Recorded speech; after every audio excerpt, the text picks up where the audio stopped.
Welcome to Because the Beatles, the podcast about the Beatles, everything about the Beatles, 24/8. I'm Erica. And I'm Allison. And before we start, be sure to subscribe on Apple Podcasts or wherever you get your podcasts, or stream us on Spotify and YouTube. If you're enjoying BC the Beatles, feel free to leave us a preferably 5-star review so other Beatlemaniacs can find us. And don't forget to follow us on Facebook, Instagram, Twitter/X, and TikTok.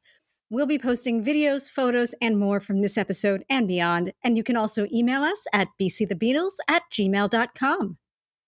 And this week, we're re-releasing a double header of episodes that dig into pivotal moments from the Beatles' touring career. The first part is about their very first tour, backing Johnny Gentle way back in 1960, and part 2 discusses the band's winter 1963 tour, opening for UK singing sensation Helen Shapiro. That tour intersected directly with the rapid rise of British Beatlemania. You can actually see the difference between their reception at the beginning of this one-month tour and the end of it after they started hitting the UK charts. When we first released these episodes in 2022, these 2 episodes were planned as the first 2 parts of a 3-part series on the Beatles' touring years. And next week, we're finally getting to the Beatles in the Philippines episode we've been talking about for so long, the 3rd part of this series. So enjoy parts 1 and 2 of our tour series, and we'll see you next week to break down the band's wild and harrowing 1966 tour dates in the Philippines.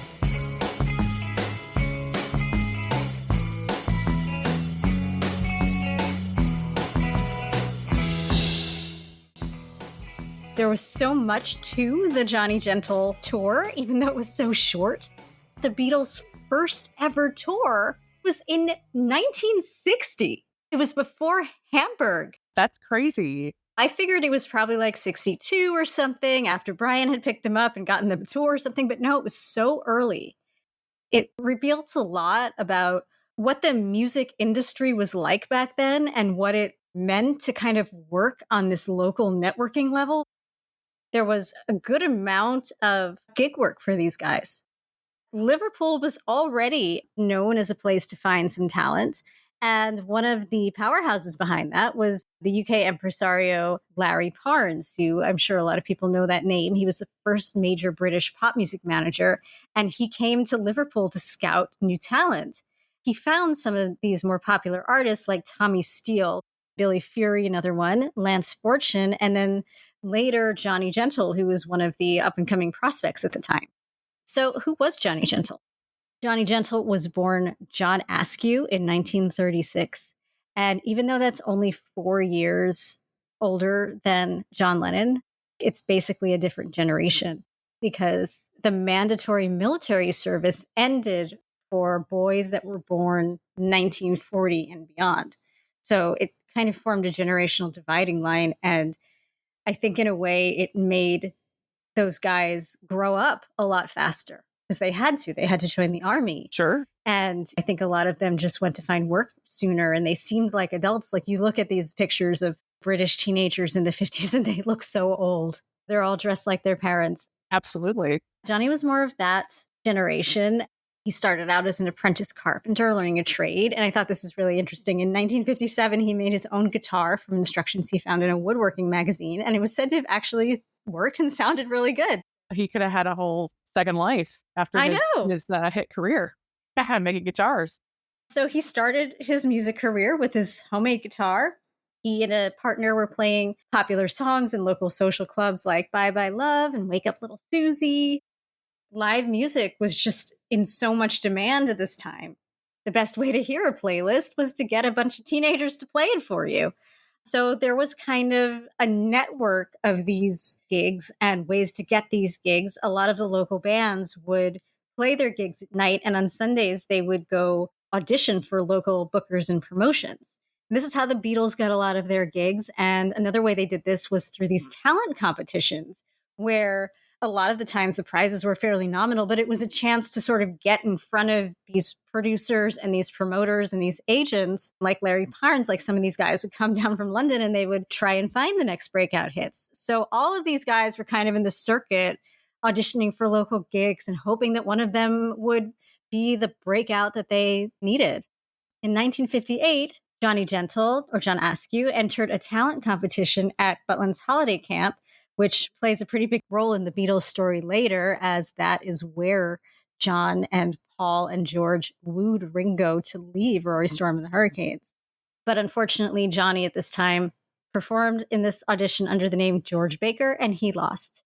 And terrible name.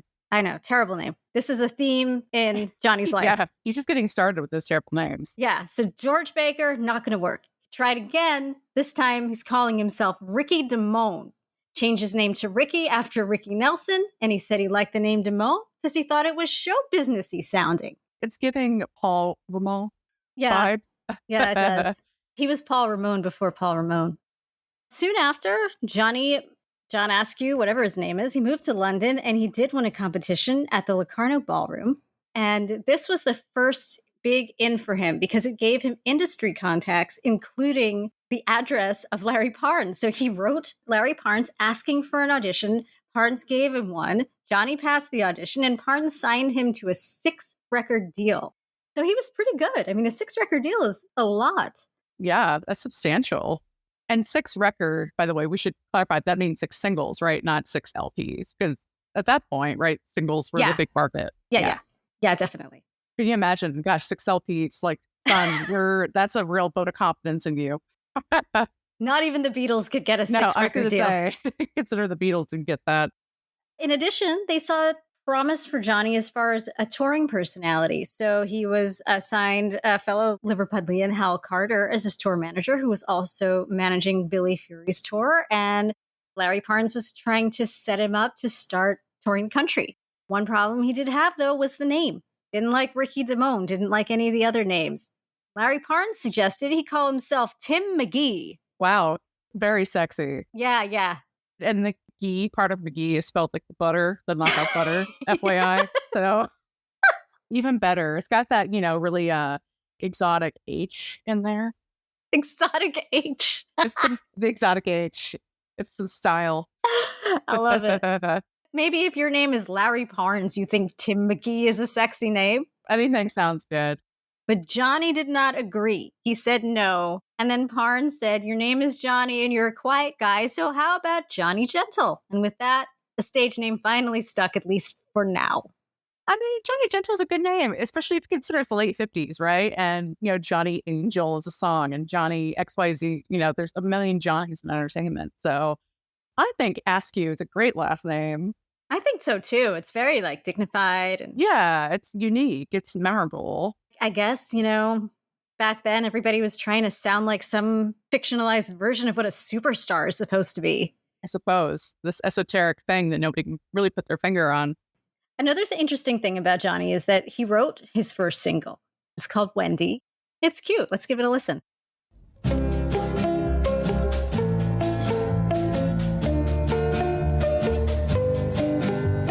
Wendy, Wendy, when, Wendy, Wendy, when, Wendy, Wendy, when, Wendy, Wendy, when I hold you, I don't want to ever lose you, for I know I would cry if you were to go.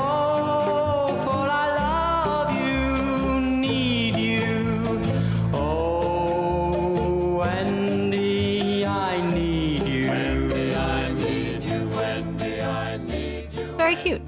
Yeah, what it reminded me of? What? Is Linda, which was a single.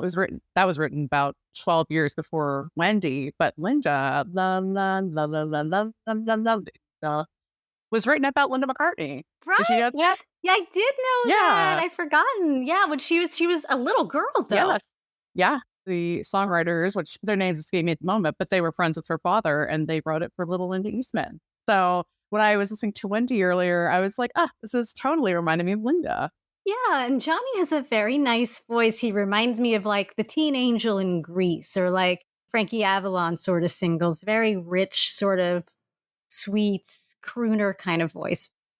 He followed that with a song called Milk from the Coconut that did slightly better, but it only reached number 28. Then he followed it with an EP called The Gentle Touch. I don't like that. Ew. I don't like it. That's icky. That's icky. That's gross. I mean, it was very much of its time. Let's just say, You try and release that now, not nah, going to work out. not going to work. No. At that point, he had enough singles out that he could start thinking about touring. It's at this point when he entered the Beatles' orbit. That's because in 1960, Larry Parnes co promoted an event with famous Liverpool coffee bar owner and promoter Alan Williams. This event was going to be at the Liverpool Stadium. And of course, Alan Williams looms large in the Beatles' legend. Businessman and promoter, he opened the legendary Jacaranda Coffee Club. He was the Beatles' first manager. He personally drove them to their first Hamburg gig. Unfortunately, he fell out with the Beatles in 1961 over a fight about commission payments. And when Brian took over as manager, Alan Williams famously warned him, "Don't touch them with a fucking barge pole, they will let you down." That was the most succinct and amazing resume of Alan Williams I've ever heard. Congratulations. I love that. Thank you. Thank you. That's so good. And fittingly, he wrote a book. It's called The Man Who Gave the Beatles Away. Yeah, pretty accurate. Yeah. So initially, this concert that Larry Parnes and Alan Williams were promoting was to have both Eddie Cochran, super famous in Britain at the time, and Gene Vincent as co-headliners. But Cochran was famously and tragically killed in a road accident right before the show was supposed to go on. It was April 17th, 1960, and the show was in May 3rd. Oh my God. Wild. That was a big tragic thing, and it left Gene Vincent to be topping the bill alone for the concert. So Alan Williams decided he was going to pad out the show with his local bands. So Cass and the Casanovas, Jerry and the Pacemakers, and of course, Rory Storm and the Hurricanes, who at this time, Ringo was the drummer for the Hurricanes. So one of the many times when the early Beatles and Ringo's stories were kind of running in parallel until they met up later in Hamburg. Alan Williams wanted to show off local Liverpool talent. He wanted to show how much there was. And, he achieved this goal because this was kind of the start of all of these bands coming together and kind of gelling and forming this Merseyside sound, out of which the Beatles obviously emerged victorious. So this concert took place on May 3rd, 1960. And it convinced Larry Parnes that it was a good idea to use these local Liverpool bands again to back up these singers like Billy Fury and Duffy Power, another one of these touring guys, and of course, Johnny Gentle on their upcoming tours. The way the Beatles entered the picture was one of these regular Sunday afternoon talent competitions. This one, the winning prize was a backing spot on the tour to back Johnny Gentle. The tour itself was called the Best Ballad Show Tour. I could see that. Why not? Yeah, it's great. These auditions were held on May 10th in Liverpool, and the Silver Beatles were chosen to back the tour in Scotland for a week-long tour that started May 20th, 10 days later. Wow. That's rapid. That's one of those things that blows my mind about this time. Not only were all of these bands like made up of literal kids and teenagers, but everything ran on such a quick timetable. I mean, I know a lot of the songs were only like 3 basic chords or whatever, but they really needed to be focused and pick up their work and really move fast. And the Beatles could do it. They were paid a grand total of £120, which included travel. It is somewhat unclear whether they actually won this spot based on their talent or if they were just the only band who could actually leave so soon. There is something to be said for being efficient. Consider maybe some of the other bands, the guys had actual jobs in the factories, like a lot of the Merseyside guys had at the time, especially so early in the Merseyside sound days. Mm-hmm. Yeah, I could totally see where it's like, oh, these dumb kids in this band, they're not good, but hey, they can actually make it. Yeah, they can make a noise that is sort of what we need, and they can show up, and that's it. Showing up is half the battle, people. Yeah, seriously. I think it's still pretty accurate to this day. Sound advice, just show Yeah. up. There you go. And at least our main players, John, Paul, George, and Stu at this time, they were dedicated. They were there.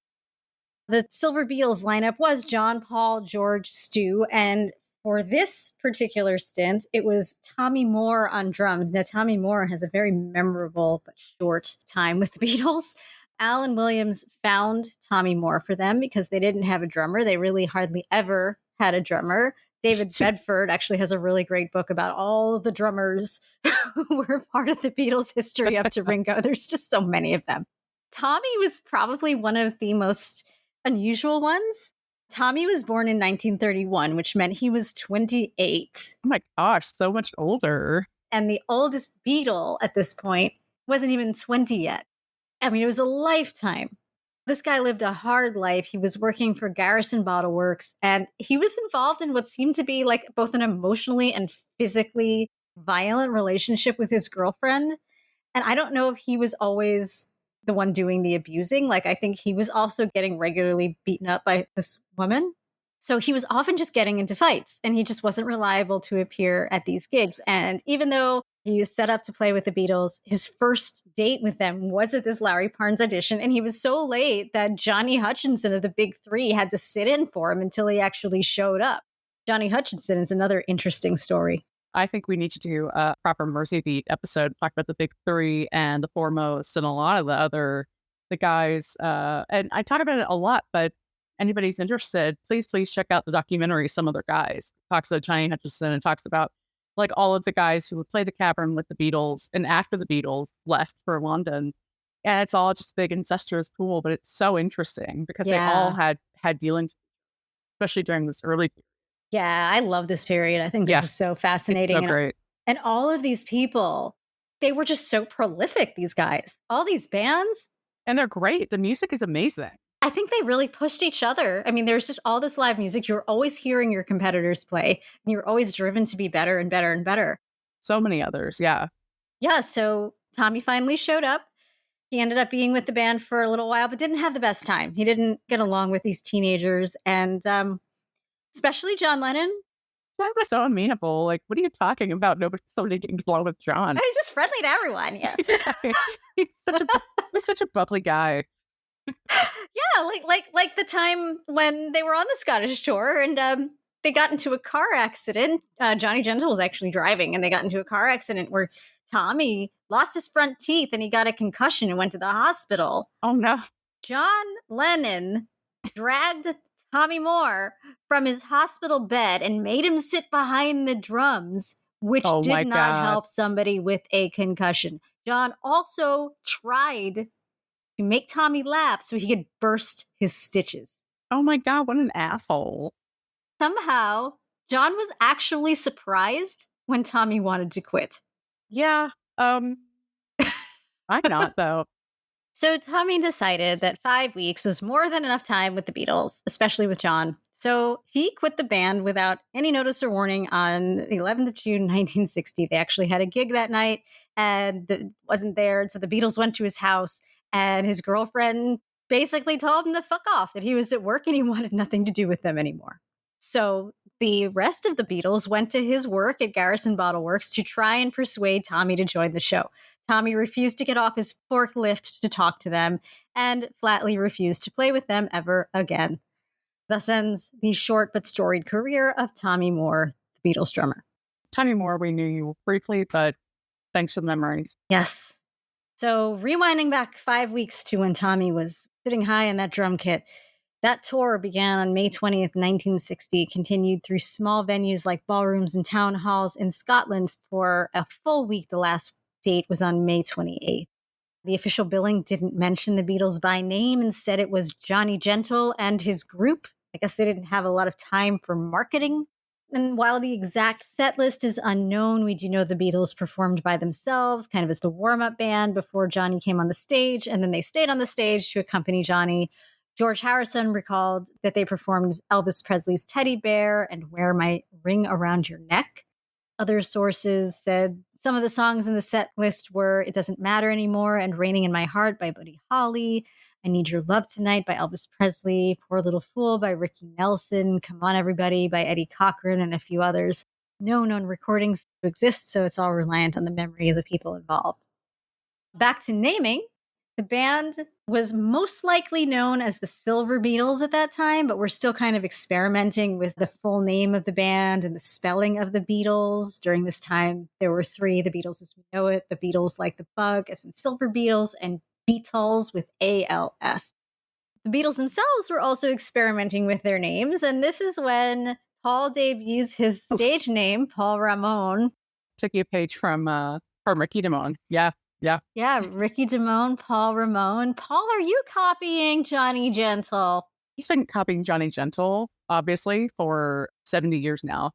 We got a Carl Harrison after Carl Perkins, and Stewart called himself Stewart de Stael after the abstract painter Nicholas de Stael. Classic Stewart, by the way. I love it so much. Can Stu be more Stewish, honestly? We get it, Stu. You're cool. You're cooler than us. We get it. Very cool. You have those sunglasses, your back turned. Yeah. John, it's been thought that maybe John called himself Johnny Silver, but John himself has denied this, probably because with a little hindsight, that sounds dumb. So Johnny Gentle met the Beatles half an hour before their first show. They got 20 minutes for their first rehearsal before they could go on stage. A lifetime. Oh my God. Like things move fast, but 20 minutes with a brand new band of like 17-year-olds? What the hell? Yeah. Crazy. That says a lot about the Beatles, whatever the quality of their playing, that they were willing to do that. Johnny's first thoughts when he met them, he says, when I first saw them, I wondered what on earth Parnes had sent me. Fair enough. I mean, they were kind of a motley crew. Yeah, I mean, he denied saying that he said that, but he kind of changed his tune, said he immediately liked their youth and enthusiasm. Maybe that was true too. Everybody changes their story to fit into the Beatles narrative. They do. Once you start getting famous because people know about you in the Beatles anthology, you're not going to say you thought the Beatles sucked. What are you, Alan Williams? I respect that about Alan Williams, actually. The man who gave the Beatles away. I respect that. No shame in his game. I don't know how impressive the Beatles were, but the reports were that with a little rehearsal time after their first pretty disastrous opening night, they did improve. Also not impressive, the Beatles' stage outfits. Johnny Gentle was able to lend George a black shirt because John and Paul already had them, but that's as far as stage costumes went for them. So thank God for Brian. Yes. I mean, I'm not surprised they couldn't pull that together before Brian. That was one of his many amazing things he did for fun. Many. So the tour passed pretty uneventfully, except for the car crash in the middle of it, R.I.P. Tommy Moore's front teeth, and probably Tommy Moore's patience. Why did he ever write a book? I would read Tommy Moore's book. I'm sure he's not with us anymore, but... He passed away like in 1981. Oh, bless his heart. Yeah.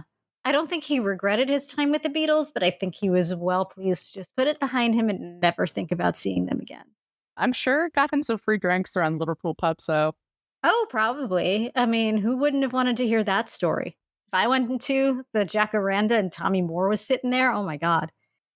One really interesting thing happened during this tour, which I didn't know about this, and it's so cool, is that this was actually the point when a John Lennon lyric made it into a recorded song. Johnny Gentle was kind of playing around with a song he was writing. It was called I've Just Fallen for Someone, and he was having trouble with the middle eight. So he played it for John and George, and John offered up some lyrics and a melody that fit the middle of the song, and Johnny Gentle used those, and he recorded the song for Parlophone in 1961 under yet another name, Darren Young. Oh, what the fuck? There's a lot to unpack here, but also Darren Young. Come on. Johnny, just stick with your friggin', the winner chicken dinner here. Yeah, I don't know. I wonder what his kids are named. Like, how many names does he have to come up with? Like, what if he had different kids under each pseudonym? That would be amazing. That's actually a viable reason for having all these pseudonyms. He just had 6 families. What? Okay, this is also going to be headcanon now. This is why Johnny Gentle changed his name like 16 times. He was running from his 16 families. Oh my God. I love this story. I know. I love this story that we're making up. It's just amazing. So great.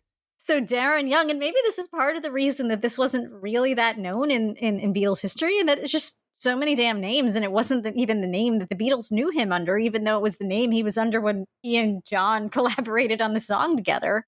The song was put out. John was not credited.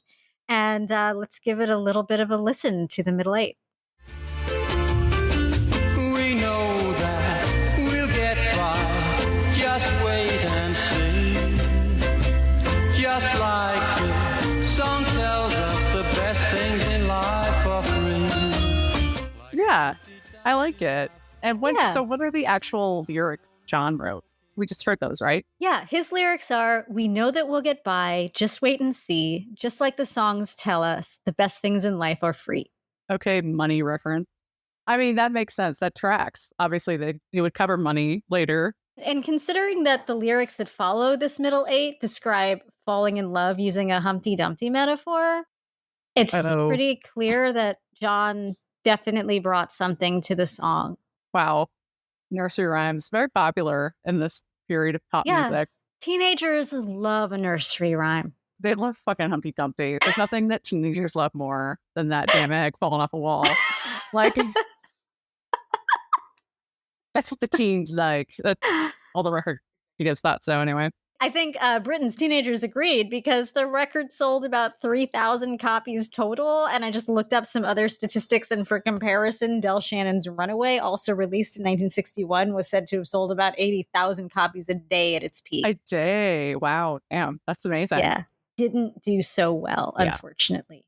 But fun to kind of discover this very early John Lennon lyric just in this random song. Yeah, that's so cool. So John's first recorded contribution to a song was 61. Yeah.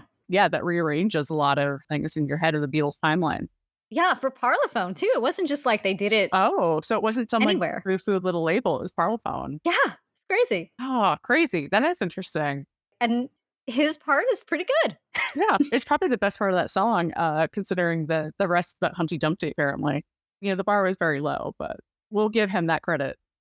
So the aftermath of this tour, it was kind of a slow roll. Johnny Gentle did later say that despite their rawness as a group, he was impressed with them and he urged his manager, Larry Parnes, to sign them.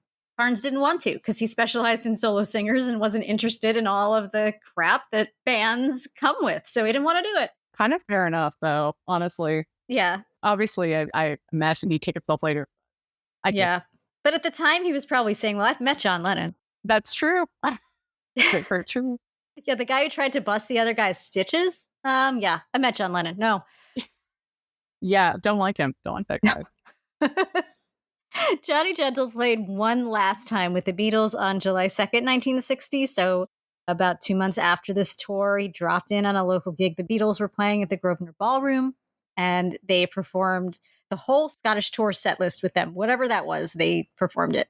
And Johnny later asked the Beatles to come on a subsequent tour of Scotland with him as his backers, but the Beatles were already in Hamburg by then. So instead, he was backed by Cass and the Casanovas, who were later the Big Three. So back to our good old friend Johnny Hodge. Aw, Johnny Hodge. Love it. So many Johnnies. As for Johnny himself, his career kind of petered out soon after these tours. Even a song with John Lennon's writing in it didn't really help him out. But he settled into a normal life and started a successful joinery business, which is joints and other household sort of things. So woodworking and building that guitar. I guess he did have a talent. Yeah, and it's good business. he played on it later. He briefly came into the public eye in the Beatles world again when the Beatles anthology came out, piqued interest in this first Scottish tour. And then a few years later, he wrote a memoir of this time called Johnny Gentle and the Beatles' First Ever Tour, published in 1998. For the Beatles, just 3 months later, their career hit their first major milestone as Alan Williams secured them a spot in Hamburg's Indra and Kaiserkeller clubs. And they left on August 17th, 1960, so just about 3 months after this whole Scottish tour thing happened. Quite possibly, again, their main qualification was being able to leave on short notice because they needed to fill the spot. They couldn't find anybody. And the booking also helped them to secure their first long-term drummer in Pete Best because they weren't able to go unless they had found themselves a drummer. So that's the story of Johnny Gentle. Wow, amazing. This 1 week, really, even though it was just a week and it wasn't a lot, it seemed to me to change a lot about the trajectory of the band because it gave them the chance to tour for the first time with someone who had some recording experience and success.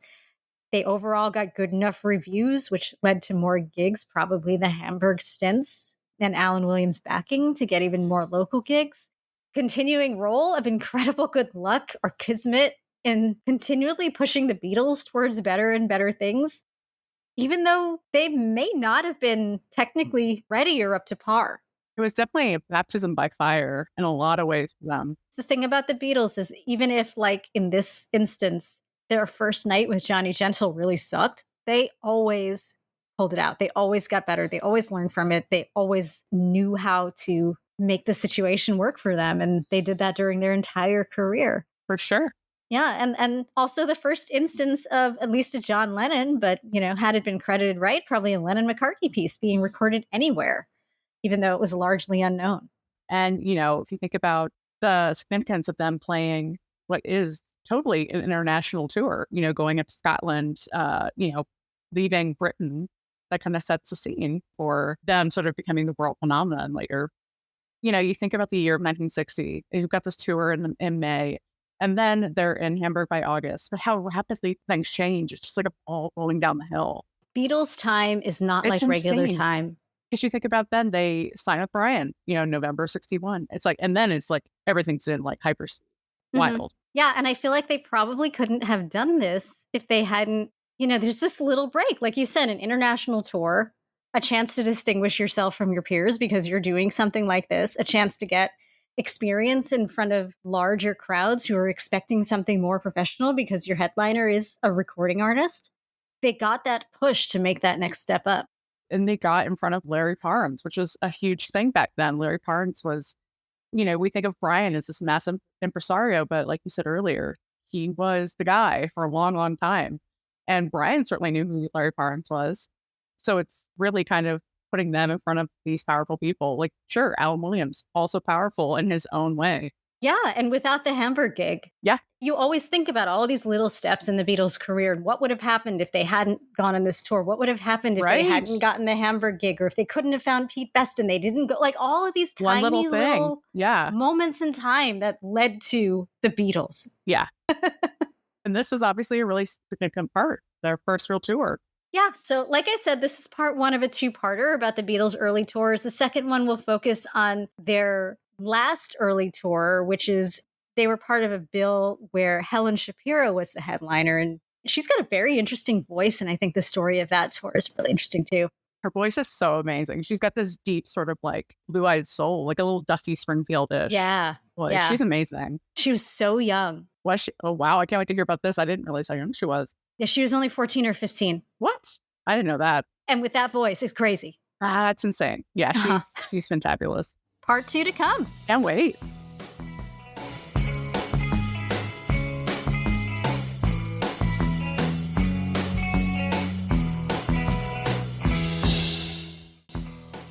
In part 1, we went through the Beatles' first professional tour, backing singer Johnny Gentle in May of 1960.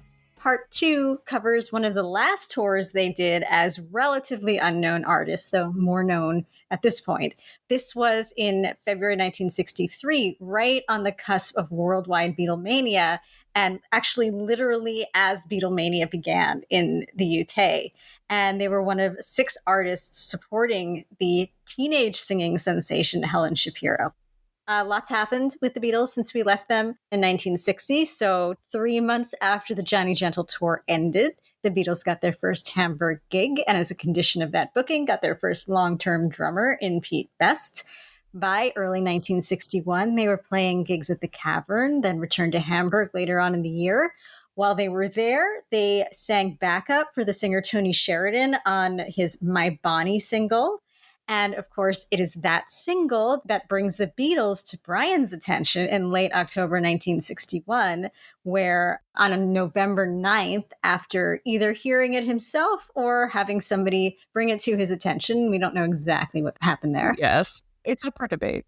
It is up for debate, but it did happen at the end of October. And so on November 9th, Brian visits the Cavern to see the Beatles live for the first time, and immediately falls in love and starts working on their behalf.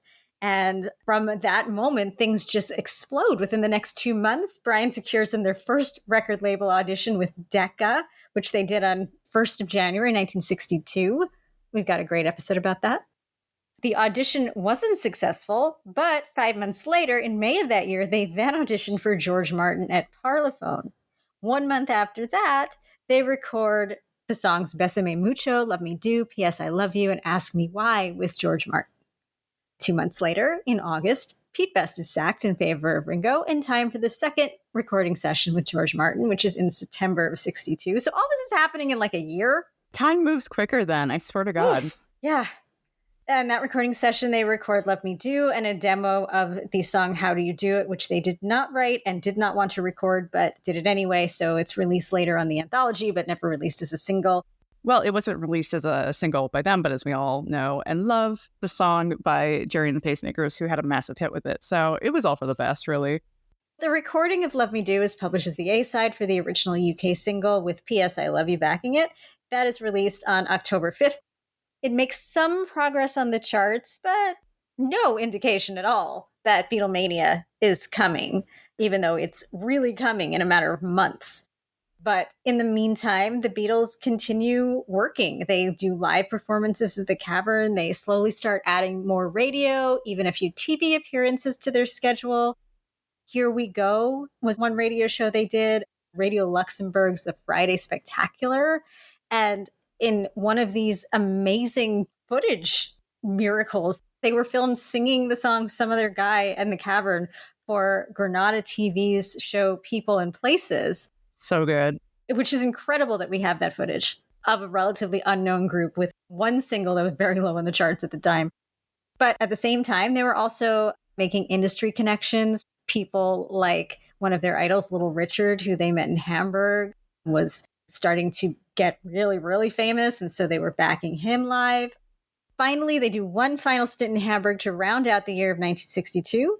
While back at home, Parlophone is getting ready to release the Beatles' second single, which is Please, Please Me, back with Ask Me Why.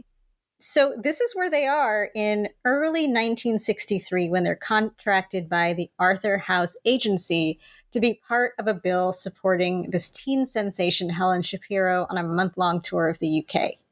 This tour also came to them thanks to Brian, because when Brian started working with the Beatles, he went nuts. Like, he contacted every possible industry contact he had to find people to promote the band. And Arthur House, as a promoter, was huge. He promoted Cliff Richard on tour. That's as big as you could have gotten in the late 50s, early 60s as far as touring went. Talk about a British Elvis. Yeah, seriously. Brian obviously had a huge bee in his bonnet about the Beatles to have the gumption to go to somebody like Arthur House, who's one of the world's biggest promoters, and be like, guess what? I've got this baby band, and they're going to be bigger than Elvis. They're going to be bigger than Cliff Richard. Yeah, and Brian was like, I've never managed anybody before, whatever. Yeah, he's like, yeah, you don't need to know. This is my first time doing this. You just need to hear this band. Yeah. Arthur House was asked about it. This was in Hunter Davies' book, so this was pretty close to the time. House said, someone saying he was called Brian Epstein was ringing from Liverpool. He said he had a great group. Was there anything I could fit them into? He told me their names, Beatles, and I laughed. Oh God, here we go again, I thought, another group with a funny name. I said there was a show in Peterborough they could join. They did the trial show. Wasn't a great success for the Beatles. Arthur House noticed that the audience, quote unquote, sat on their hands during the Beatles set. But you know, he had a feeling about him. He tried him at another show. Again, not great. But even so, he liked them enough to put them under contract. He said, I still like them as people, and I saw Brian as a great businessman. I was very impressed by him. So it might have just been because he liked Brian more than he liked the band, but he had faith in something about this outfit. But it is kind of funny to me that so often people say that these early shows sucked. A lot of these shows are like, yeah, they sucked, but we liked them anyway. Or we gave them another chance. I think a lot of this, like you just said it, Erica, is down to Brian because, there's a lot of debate. Would the Beatles make it without Brian? And the Beatles themselves have said we were on the verge of breaking up before Brian sort of discovered us and plucked us out of the cavern. But I think a lot of this, the shows kind of sucked. Like they were basically a bar band and pretty unrefined. And I think the thing that really sold them was Brian's enthusiasm, and he cultivated like a posh sense of himself and probably presented himself as a very like well-to-do entrepreneur, and that impressed the fellow businessmen in the industry. I can imagine that most of these groups didn't have anybody like him around them. Yeah, that's very true. A lot of them were kind of rough. Like you hear stories of like Johnny Hutch and the Big Three. Like they got into a lot of fights, like they were scruffy. And the Beatles were one of these bands until they met Brian, who was like, nope, I know theater, I know showmanship, I know performance, and I know that if I mix these two things, you guys are going to be great. So then these impresarios see this cleaned up version of the Beatles plus this really posh, on point businessman representing them. And they have faith because, in a way, Brian is that connection. Brian is from Liverpool. He's of the Beatles era and time and location. But at the same time, he's also in this more grown up professional business realm. He can bridge that gap. He commanded respect. Yeah. For himself and for them. I mean, he made them stop spitting on stage. So that was an improvement. Thanks, Brian. That's disgusting. Yeah, that's so gross. So, you know, if nothing else. So Arthur House kept him in his back pocket for about a year. By early 1963, the Beatles had a single out, another one was coming. So House decided he was going to ask them to fill in one of the spots in the opening bill on the Helen Shapiro tour. This was the most professional gig that the Beatles had ever been asked to do. They were still playing a lot of gigs, but they were at like dance halls or the Cavern or local teenage groups. Here, they were playing to 2,000 and 3,000 seat houses for the first time. So it really was a big jump up for them. And speaking of Helen Shapiro, who was she? Helen Shapiro is so super cool. She was this teenage singing sensation in the early 1960s. At this point, one of the UK's most successful female performers. And she was distinctive because she had this crazy deep voice. Like before she was a teenager, her nickname at school was Foghorn. Right. Yeah, right? But the girl could sing, and she was just one of those people. She opened her mouth and she sounded 20 years older than her age. She started taking lessons at the Maurice Berman School of Modern Pop Singing, which could there be a more like late 50s name of a school for singing ever? That's so niche. Yeah. Like, amazing. Yeah. And the head of the school, Maurice Berman, of course, was so enamored with her, he contacted some people he knew at EMI to come and listen to her. And EMI A&R assistant John Schroeder came to listen, was totally impressed. He said about the time, he said, the door opened and she confidently walked in, gave the sheet music to the pianist, and launched into the birth of the blues. I say launched because the performance was truly amazing. There was a touch of jazz and soul about her phrasing, as though she had been singing for years. She sounded so professional, and she was blessed with a voice that was totally incomparable, so deep and rich in tone, and so full of emotion. The most astounding thing of all was that she was only 13 and a half years old. Oh my God, a baby. She was so young. And so she was quickly signed to the Columbia label alongside huge UK artists like Cliff Richard and Shirley Bassey. So great start for her, 13 and a half. Side note, the label wanted her to change her name to something less Jewish sounding, but she and her family said, no, fuck off. So she stayed with her name, Helen Shapiro. Unlike Mr. Johnny Gentle, who had like 17 name changes in 2 years. One of my favorite things about that episode is all the freaking aliases everybody had. That's crazy. So smart at 13 years old. She's like, nah, I got the one. I'm good here. I'm good with this one. She still has that name to this day. She sure does. So she signed to Columbia, but the one problem was that they couldn't find a good song for her that suited both her super deep jazzy vocal quality and also her age, which was 13 and a half. Yeah. They searched for 6 months trying to find the right song. And eventually, John Schroeder, the A&R assistant, enlisted the help of a journalist friend, Mike Hawker, and they wrote a song themselves for her. So this first single was called Don't Treat Me Like a Child, was released in February 1961, and it eventually reached number 3 on the UK singles charts after she mimed it on Thank Your Lucky Stars. And let's hear a little bit of Helen Shapiro. Well, just because I'm in my teens and I still go to school, don't think that I dream childish dreams. I'm nobody's fool. Don't bother me. That makes me wild. And please don't treat me like a child. Yeah, so that voice is outstanding and one of a kind, and sounds like she is 20 years older, maybe more, than she actually was. I would say that is an incredibly distinctive voice. You hear Helen Shapiro and you know exactly who it is. And I can see how the A&R guys were like, what do we do with this girl? Right. Because you mentioned, Shirley Bassey, and I could absolutely hear Helen Shapiro singing Goldfinger, but a 13-year-old singing Goldfinger? Nope. I don't know about that. Yeah, and you can't have her do like jazz standards. Like if you think about stuff like Billie Holiday sings, a lot of it is about lost love and very adult topics too. It's Right. difficult to find it. Yeah. But this song that they wrote for her hit a chord. It sold 300,000 copies in the UK, 750,000 worldwide, followed quickly by a second single called You Don't Know, which quickly went to number 1 on the charts for 3 weeks, sold over 1 million copies. She's doing really well in a really short time.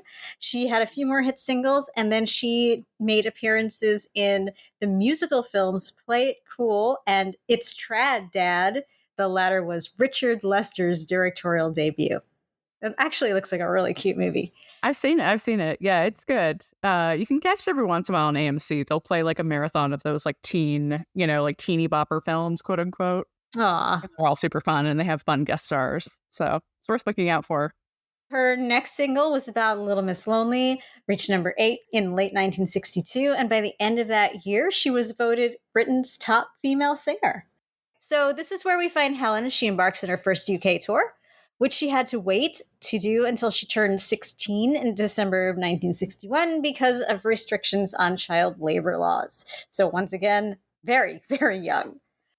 This tour was in 2 parts. It was over the course of a month, but actually very short. The first part was February 2nd to 10th. The Beatles did miss the 10th. And then the second part, after a brief break, was February 23rd to March 3rd. The Beatles actually did not make that February 10th performance because in between those 2 blocks, the Beatles recorded the rest of the songs that would make up the Please Please Me album on February 11th. And then they played a bunch of other dates themselves before rejoining the others on the tour. So they were busy. One thing that I remember about the Please Please Me recording sessions was that by the end of it, Twist and Shout sounds like it does because John was getting sick. Right. I mean, they were running themselves crazy.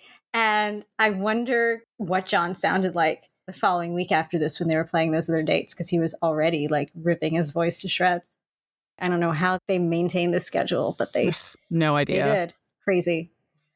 On the first leg of this tour, from February 2nd to 10th, the Beatles were very much one of the supporting acts, not that well known, getting exposure, backing the popular singer.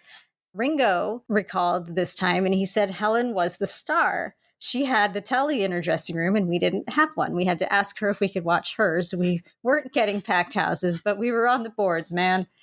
That was Ringo's recollection. The Beatles were friendly with Helen Shapiro, and she even had a crush on John. Aww. She was 16. That's cute. You can see the playfulness in their relationship in a clip from the show Ready, Steady, Go, which they actually record later that year, where Helen mimes her song Look Who It Is, acting each verse out in turn with John, Ringo, and George. Paul actually wasn't there, but the 3 of them were. As Helen sings to them, they turn around and they interact with her during the verse. John makes some of his classic faces, which are not very nice, but you know. They're a little problematic. They would get his ass canceled today. Yeah, exactly. And when he's not making those faces, he's trying to make her break. You can see he's like sniffing and like moving his nose around. So it's adorable. Ringo turns around and he's just happy to be there and he's like smiling and he's just cute as fuck. And then George has a moment where he puts his hand out to her. She bats it away, and then he mimes smacking her in the face during the middle of the verse. And she has a line when she's singing to George. It's like, you and all your charms. And she rolls her eyes and she says charms, and he laughs. And he sort of gets on his knee and begs for forgiveness. It's so weird. I swear to God, we were talking about this a little earlier, Erica, but I've seen this clip for, God, I don't know, 10, 15 years. But every time I laugh at this clip, especially George, it's so funny. It's great. I could watch this over and over and over again. Yeah. She sounds amazing. The 3 Beatles are fantastic in their roles. And, there's even a little like weird domestic abuse played out. It's so strange. This video has everything. I can't look away. It's so good. And well, while she was recording that with Three Beatles, Paul was in like another studio, right? Yeah, he was judging a dance contest in the studio next door. There were four girls who were lip syncing to the song Let's Jump the Broomstick. And in a weird foreshadowing, the winner of the contest was a girl named Melanie Coe, who 4 years later ran away from home. And the newspaper article about her running away was what inspired Paul to write She's Leaving Home. That is crazy. I never knew that before this moment. And my mind is blown. I never put that together. It's nuts. I'm sure he remembered. And if he hadn't judged that contest, maybe he wouldn't have been so touched by the story and actually wrote a song about it. Who knows? Who knows? Yeah. It's just so weird that they crossed paths so early in the Beatles' career. And so publicly. That's so wild that we can witness it. You can have the clips on YouTube. You can go look it up. But, at the end, he sort of gives her whatever the prize was, a record or something. And it's weird to like see them interact and be like, okay, well, guess what? He's going to write a song about you. And just a couple of years. Yeah, you're going to have some family trouble. Sorry. And you're going to go through some shit, Melanie. But it's okay because Paul's going to write a song about you. So all good. Back to Helen Shapiro. In a classic kick me moment, John and Paul actually wrote the song Misery for her, inspired by her on this tour, but her label didn't let her record it. Oh, that would be so good. Oh. And she didn't even know. She didn't know that it was offered and that it was refused until after it was a done deal. Oh, no. It wasn't her choice. It was the A&R dude's choice, which really sucks. What the hell, dude? That sucks. I know. So for the Beatles, they had a very short set list for this show. I mean, if there's 6 opening bands, I guess everybody only gets a few songs. And it was kind of a weird one. They sang Chains with George on lead, Keep Your Hands Off My Baby with John on lead, A Taste of Honey with Paul, and Please Please Me. And Love Me Do and Beautiful Dreamer were the alternate songs. Well, wait. So Love Me Do was just an alternate, and that was their like lead-off single of their career. I guess Please Please Me was their newer one, so they were more inclined to do it. It's faster, maybe, and more concert ready. But like Beautiful Dreamer, what the fuck? That's so random. It must have been a swap out for A Taste of Honey, like a Paul ballady, old timey song where he could like look up at the balcony and look all doe-eyed and do that thing he does. I could see that. And I do recall sort of like some bands in the Beatles periphery doing Beautiful Dreamer, like a sped up sort of rock and roll version of it. It's always been such a bizarre choice to me. This whole set list is weird, other than their originals, which I'm sure the audience thought were weird because they probably had not heard them at this point, at least the first leg of the tour. I mean, the best song in this set are the first two, Chains and Keep Your Hand Off My Baby, I think, as far as what people would know sitting in that concert. The first leg of this tour was relatively calm. John later recalled that we never knew where we were. It was all the same. So the only small scandal came after the February 8th show in Carlisle, as they got kicked out of the post-show dinner for being too scruffy. Wow. Yeah. And the timing is so weird because February 8th, think about where they would be just 1 year later on that date. Oh my God. Yeah. A year from February 8th, that would be the night before the Sullivan show. Right. Wow. Too crazy. Helen Shapiro recalled this. She said, we were in the lobby area. The Beatles were having a drink and I was having a cup of tea. She was 16.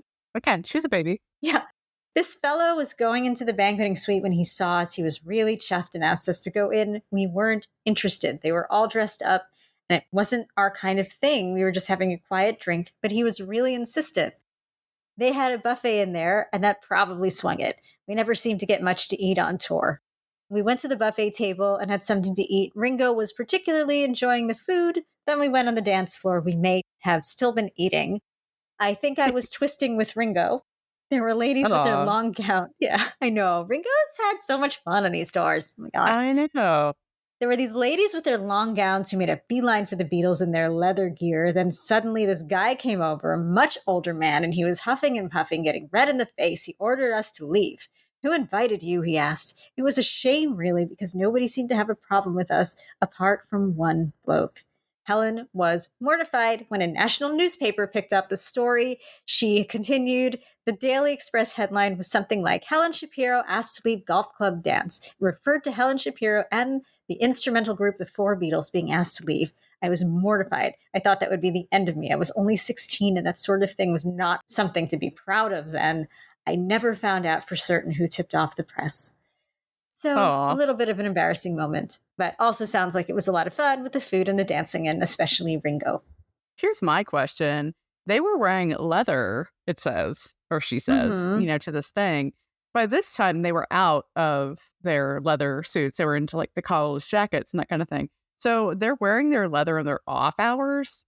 They must have. They must have had their leather jackets, and it was cold. It was February. Maybe that's just like what they wore in the winter. Yeah, see, I'm picturing the leather pants, but it could just be the jackets. That would be more, I think, multifunctional of a garment than leather pants. I like the idea that they just decided to slip into their leather pants for an evening engagement. That was such a funny visual to me with that story. Now, this is the point in our story where everything changes. In the hiatus between leg one and leg two of this tour, which only took place over the course of a calendar month, the Beatles hit a major milestone. Please Please Me, which was released a month before on January 11th, hit number one on the charts. Things began to change. That just shot them into the stratosphere. When they came back in late February for the second leg of the tour, they were getting as much applause as Helen Shapiro, who was the headliner, and this shift made things a little tense for the Beatles. It was magnified by the Beatles' appearance on the TV show Thank Your Lucky Stars on February 17th. And in recognition of this sudden and very obvious shift during the break, the Beatles moved up to second on the tour bill right before Helen in prominence. And you can see it if you can find some of the print bills from this, and you can see that the Beatles now are right below Helen Shapiro, and they must have been able to contact the printers and made this change because all of a sudden the Beatles were just exploding. Yeah, this is a very that thing you do story. That's what it reminds me Yeah, of. Where they're on the state fair tours and they keep moving up and up and up and up till they just ship off to LA. And like what the Beatles are exactly. going through. George had said that it was a little bit awkward. He said all the people coming to the show were just waiting for the Beatles. It was embarrassing because she, Helen, was a very nice person. They felt kind of bad that they were usurping her tour.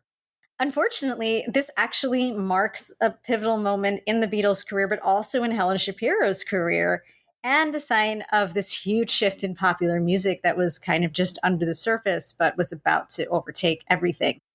Helen Shapiro's career peaked at the end of 1962 when she was voted Best Female Singer of the Year and just about to embark on this tour.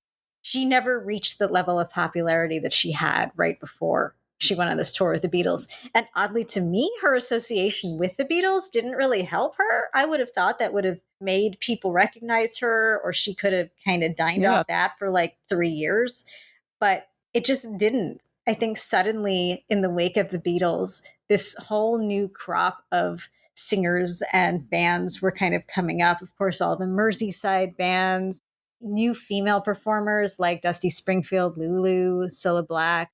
And even though Helen was younger than any of them, it was just a different vibe. It was a mod vibe. It was a Mersey beat vibe. And Helen was very much standards and jazz. And I think at this point, people were starting to see that as our parents' music and not the music we choose. And so she kind of faded after this at the pop music scene. She did make a good career out of musical theater and jazz. Some of her more notable theater roles were really good ones, Nancy and Oliver and Sally Bowles in Cabaret. She also toured extensively with UK jazz trumpeter Humphrey Lyttelton and performed her own one-woman show for many, many years. So she did fine. But as far as pop music goes, as soon as the Beatles hit that mark, you can see the line graph that kind of intersects at this point with the Beatles just shooting up and Helen going down as far as popularity in the pop music market went. Hmm. It just happened to be that it was that moment that Yeah. marks the beginning of Beatlemania as we know it. But also, I think that what it really marked was a turn away from pop music business as usual. Helen Shapiro and singers of her ilk were chosen by older white men wearing lab coats in the record studios, manufacturing teen culture by choosing these hit songs that were usually composed by other white men in other buildings, making culture. And all of a sudden, here comes the Beatles. They're of the generation that they're playing for. They're writing songs that just touch something in the populace, and they're making trends instead of following trends dictated by these older white dudes. And so, as lovely and unique as Helen Shapiro's voice was, she came up at the end of a dying era that kind of moved into jazz and musical theater, that kind of style, very quickly after she became popular. As for the Beatles, they continued to tour pretty much nonstop until 1966. And though they did tour with others, they shared top billing from then on. Yeah. Wow. That was quite a ride, I must say. Especially, thinking back to the Johnny Gentle episode too. And again, like such a short time span for them to go through all of this. The thing that struck me the most was the thing that you said, was that February 8th and 9th, like they were getting kicked out of a ballroom on this Helen Shapiro tour. And 1 year later, they were headlining in Sullivan. Yeah. Everything changed. So wild. So wild. And as we get into now, we're going to start getting more into 66. Next time, we're going to actually talk about the Beatles, the end of their touring career. So this is a nice little bookends we've got going here. And we're going to talk about when they were accosted in the Philippines and all the drama surrounding that. There's a lot to get into there. It's crazy. Oh my God. It's insane. But it's so much fun to think about the baby Beatles when they were just starting out and how hard they worked. The road is grueling. Thank goodness they had the energy. They're very young and very hungry and could do it. I don't know how they got all that energy. No, I do. You do. It's called amphetamines. It's called Prelly. Yeah. That's how they could fit into their Henleys and their leather trousers. And on that note, thank you for listening to Because of the Beatles. As always, follow our show at Apple Podcasts, Spotify, or wherever you're listening right now, and give us a rating and review so other Beatlemaniacs can find us. And follow us on Facebook, Instagram, and Twitter. We'll be posting photos and more from this episode and beyond. Remember, you can always email us at bcthebeatles@gmail.com too, and we will see you next time. Bye.